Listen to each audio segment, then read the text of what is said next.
Written by two communication language lecturers, Children's Oral Language Development and Early Literacy Practices describes how most of what children know about language is learnt by the age of 5, despite how complex oral language learning is. Amerson and Miller are strong believers that oral language skills are the foundation of learning in all curriculum areas. This is because oral language enables children to communicate successfully in a classroom setting, which in turn leads to students getting the most out of their learning.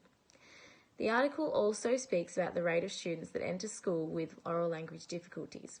It is important to identify and respond to language difficulties in students as soon as possible because without intervention, these difficulties are very likely to continue during school and throughout life.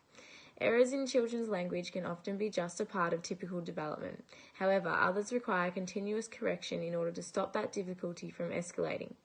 The article presents a case study of a child in prep, which highlights how language difficulties can have an impact on learning to read and write.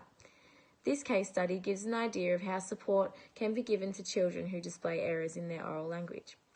Prep boy Henry began school with underdeveloped oral language skills, and as the year progressed, they became more problematic. Henry's teacher began a dual focus program, which worked on articulation and grammar. He attended support sessions each week which focused on sound and several other sessions focusing on grammar.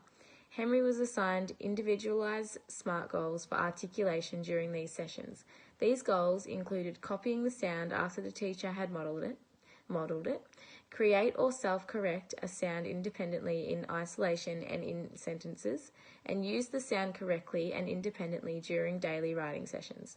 These goals were reached with intervention and strategies such as weekly lessons of modelling and explaining the sounds and twice weekly lessons where Henry used picture cards to work the sound into a spoken sentence.